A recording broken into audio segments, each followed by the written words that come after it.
Toronto Raptors bounced back in a big way, beating the Denver Nuggets at home 125-110. But the game was not as easy as the scoreline suggests, and changes are definitely still needed to this team.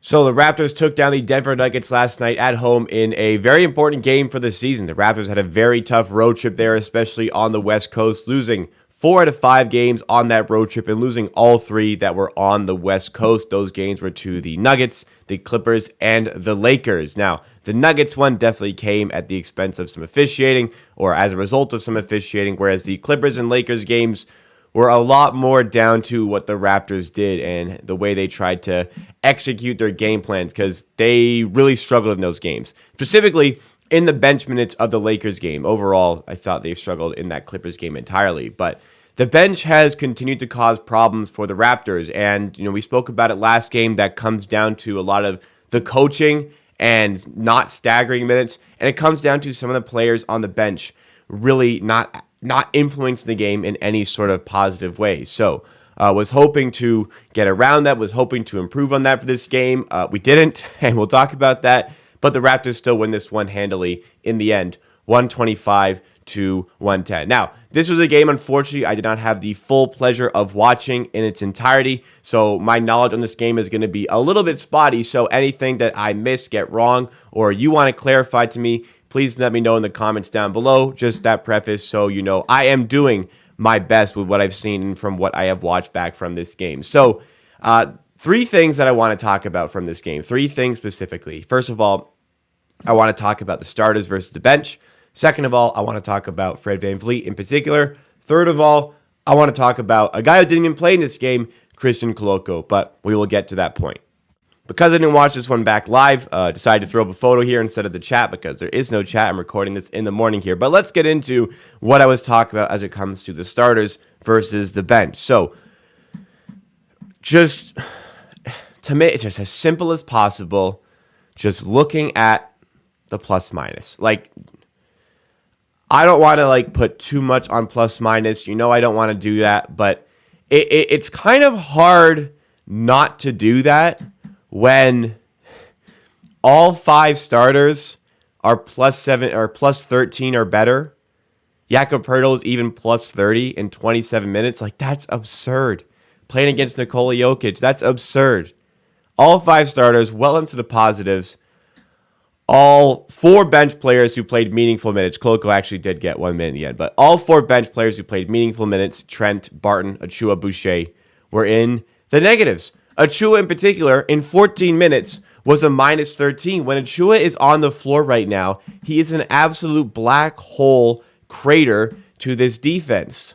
The starters were excellent, and Nick Nurse cannot continue to force the starters to bail out all of the guys coming off the bench. He cannot keep doing this to the players. It's looking like it's taking a toll on Siakam's body at this point.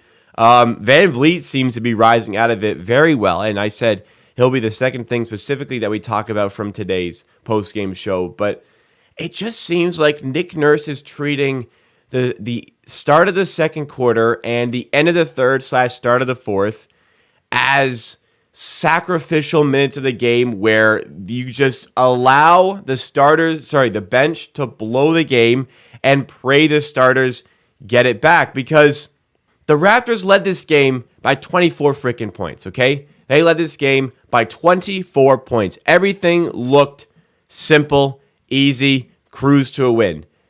They were up 49-30 after the first quarter. And, this is weird for me to be so upset about a Raptors win. Up 49-30 after the first quarter. That is the single most amount of points the Raptors have ever scored in one quarter in franchise history. Franchise history yesterday. And it's a testament to how well the starters played together and how well the starters have been playing together. Now, I will admit, I will concede, I had my doubts about the fit with all 5 of these starters together. Barnes, Anunoby, Siakam, all forwards, playing with Poeltl, VanVleet. I had my doubts. It's working. It is working. Oh my goodness, is it working. Very, very clear to see. at this point that starting five is working. That lineup is working. Now, sometimes they close with Trent, but that lineup was working. So I understand Nick Nurse wanting to use those guys together, not wanting to give them additional minutes with the other lineups in this game. But like, you can't just sacrifice those minutes. Up by 24, the Raptors, the lead got down to 3 at one point. What was it, 98-95 at one point? They got the 24-point lead down to 3. And all of this evaporates when the bench comes in for the third and the start of the fourth. When I hear, the Raptors were up like 18 points at halftime. Raptors were up, Raptors were up 16 points at halftime, right? And I'm just like, I can't be comfortable with this 16-point lead because at some point, the bench has to come back into the game. The bench has to actually play basketball. And that's just the frustrating part of watching the Raptors, because all the great things the starters do, well, this can all mean jack shit when the bench comes back into the game. I've been told that Nurse tried to stagger minutes a little bit more in this one, but still, you see, like, just for simplicity's sake, you look at the plus minus, and it alludes to a lot. And you know what? Granted, Boucher was only -2. Trent was only -5, though Trent was -14 until he played late game with the starters, and I think we need to do that a bit more. We just can't keep doing this. We have to find better ways to get the maximum out of our lineups for closer to 48 minutes instead of taking like 8 to 10 minutes off a game where you just get absolutely destroyed. Ow. You know what? We'll switch the order of the points here. I want to go with Koloko as my second point here, because this really flows nicely from the bench talk. Every time Precious Achiuwa checks in the game, he is a black hole. He is a crater. He can't do anything. He literally is not playing at an NBA level. I recently did a lot of research for a YouTube short about Anthony Bennett. Not as bad. I'm getting Anthony Bennett vibes right now. That's bold. He can't do anything. On defense, 1v1, he's one of the worst isolation defenders in the association. That's not hyperbolic. That is statistically driven. He's one of the worst isolation defenders in the NBA. At the rim, he can't stop anything. He's a black hole on defense. On offense, his ball IQ right now is 0. He has no idea what to do on offense. When the ball is in his hands, he has no idea what to do. He panics. He turns it over. He didn't turn it over in this game. He has no routine way of putting the ball in the basket. Every time Achiuwa shoots in mid-range, I want to throw up. He is literally unplayable, but you can't give him DNPs, if that makes sense. Like, this is somebody you've staked a lot of your plans for the future in. You can't just give him DNPs.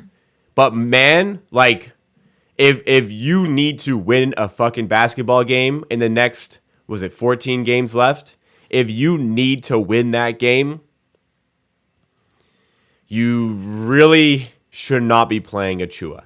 Knowing where the issues have been for Achiuwa here, knowing that there's been problems with him, especially on defense, but also on offense, he's not providing any winning basketball here. Like, the -13 here, it's a theme game to game for him.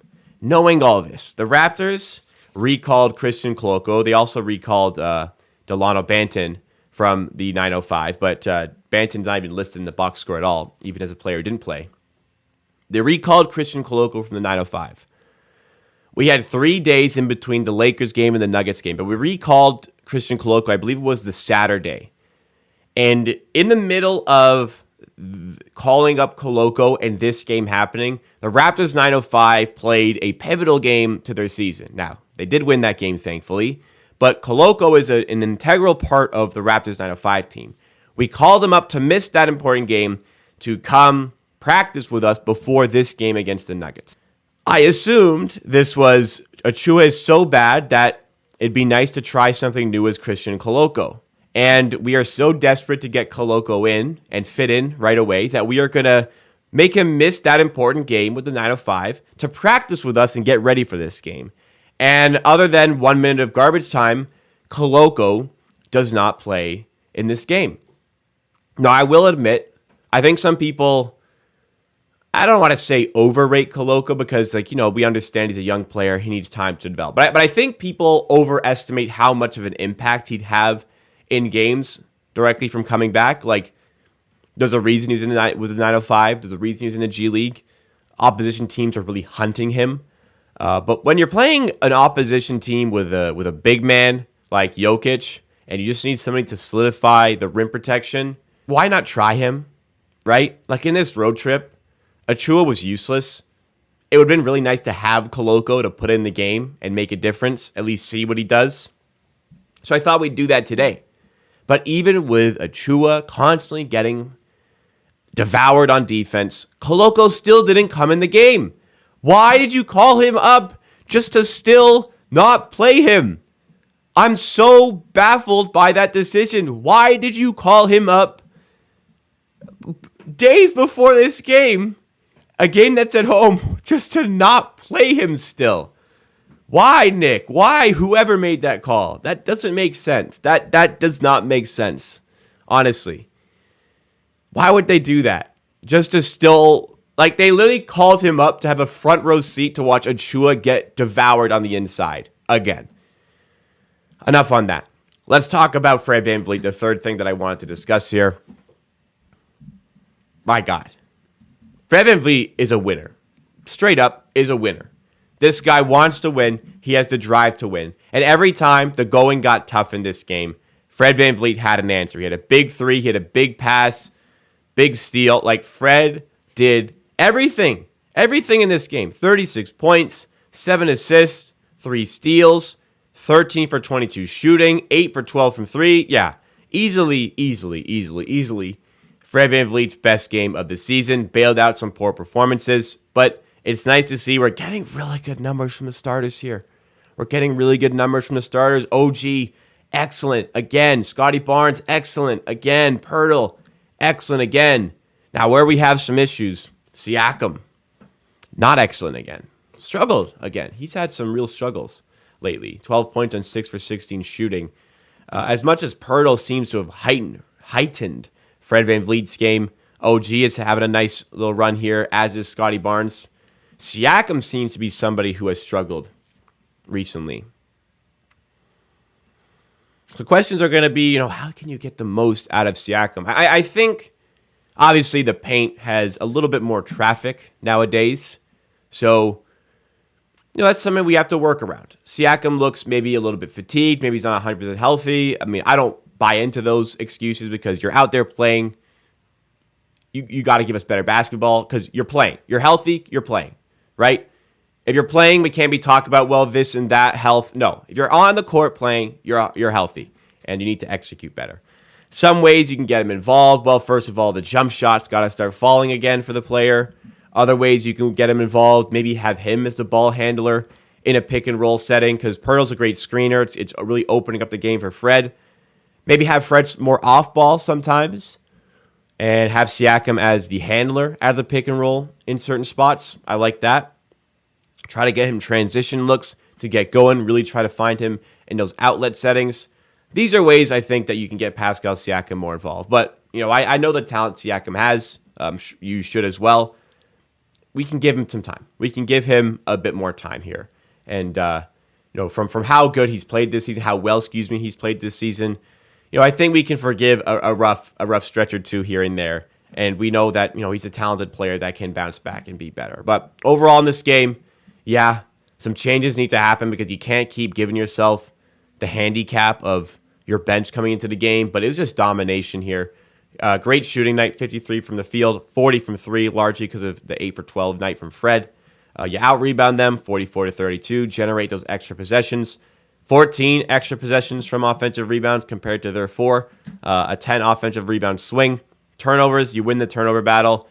Everything, you did everything right here. Raptors did everything right here from the starters. Bench, yeah, they need to step up, but man, oh man, there's some talent here. Front office got to do a better job of providing the support to the talent.